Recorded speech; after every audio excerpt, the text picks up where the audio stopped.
This is almost acceptable.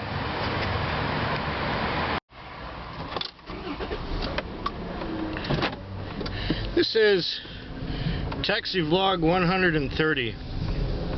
Now,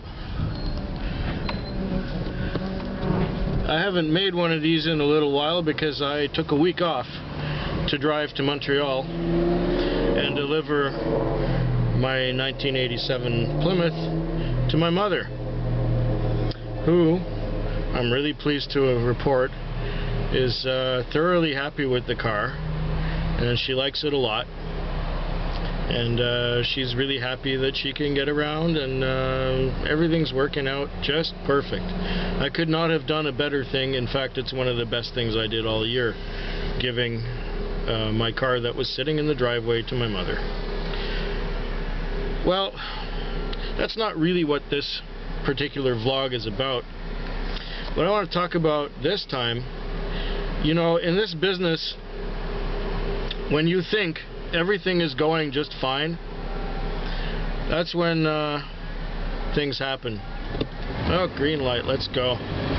That's when the shit kind of hits the fan, sort of. When just it's calm and everything's going great with customers, it's going great with the owner, everything's going fine.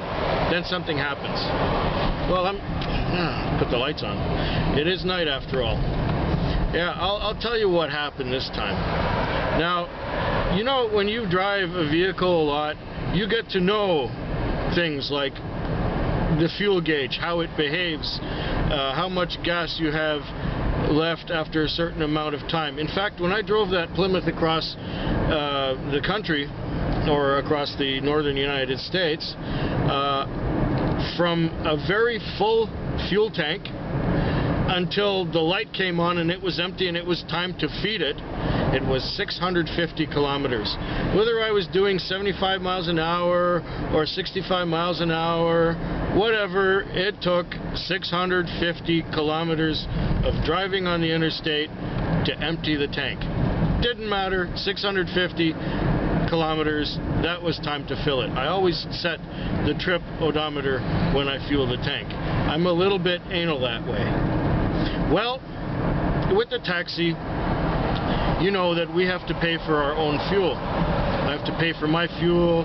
The driver who drives opposite me has to pay for his own fuel. And the way to ensure that is to bring the car back with a full tank. Now, this particular vehicle, when the tank is full, you can go full on for about 4 hours before the needle on the fuel on the gas gauge moves from the full position down. You can drive about 4 hours non-stop in town, going, and then it will start to come down. That is because when the tank is full, the floater is at the top, and the floater stays at the top until the tank is about maybe, I'd say about almost 1/3 empty. So, you know, it's Friday night, I'm getting in the car, but it's a slow Friday night. There's not much happening. In the first 2 hours that I'm out here, I do 37 kilometers. I had like 4 fares, 4 not very long fares. And the needles started to move on the gauge. And I'm thinking, geez, you know, I didn't drive very far. I didn't do very much. I didn't make any money yet. Why is this thing moving? So I went to the gas station where I always fill up, since I happened to be in that neighborhood at the time, and it sucked $23 down. 37 kilometers on the odometer, it sucked $23. Okay. This was not good, because when I get the car, I expect a full tank. When I give the car back, it's full. It's always full when I give it back. And I make sure it's full. I fill it the same way every time. In fact, this time I filled it the same way as I always filled it. $23. So, at that point, I figured, okay, $23, I will keep the receipt for this.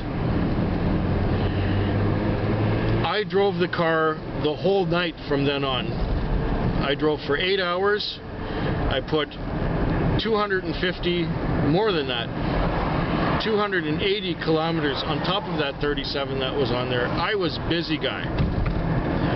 In order to put the tank full the way it was when I had filled it the first time, it took $40 to fill it. $40 for 8 hours of work and $23 for 2 hours of work when it wasn't busy. Something ain't right. Okay, so it happened that the next day I managed to meet the owner of the car. And I told him, hey, you know, there's a problem with the fuel. I really hate to say this, after 18 years in the business, I expect to get a full tank. And I said, well, I docked you 15 bucks. He said, why'd you dock me? I said, well, if you don't do something about it, who will? I'm not going to talk to the day shift guy. I'm at home by the time he comes to work. Oh, let's go. Yeah. Okay. So moving on from there, he said, well, you know, check and fill it at the beginning of your shift. I said, well, I intend to do that. So I did that. The following night, it was Saturday night. I came to work, I went straight to the fuel pump. It took $8 to fill it.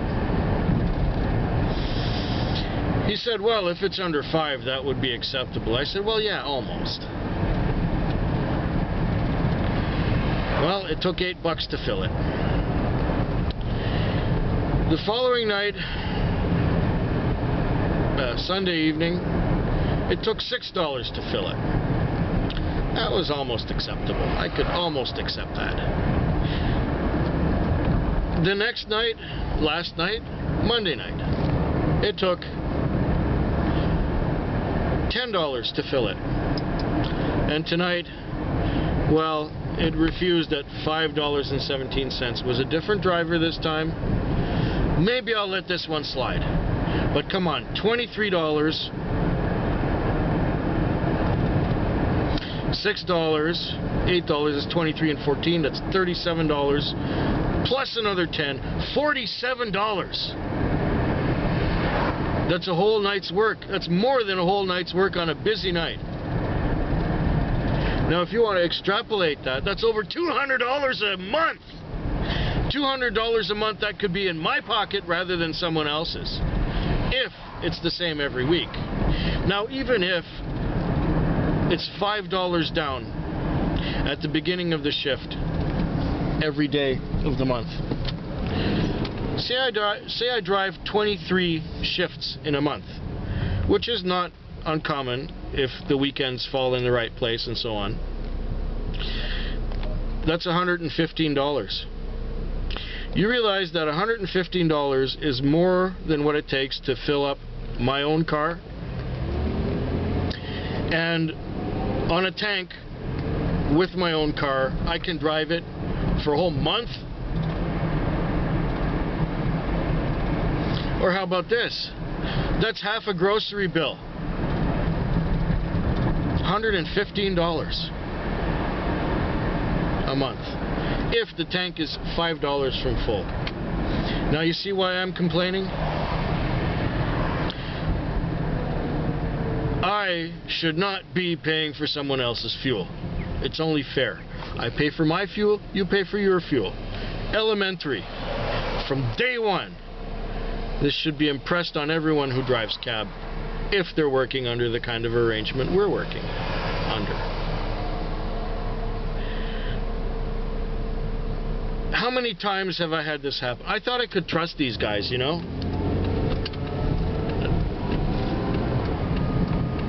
Disappointing. Very disappointing. Anyway, I hope you're having a better night or day than I am. Later.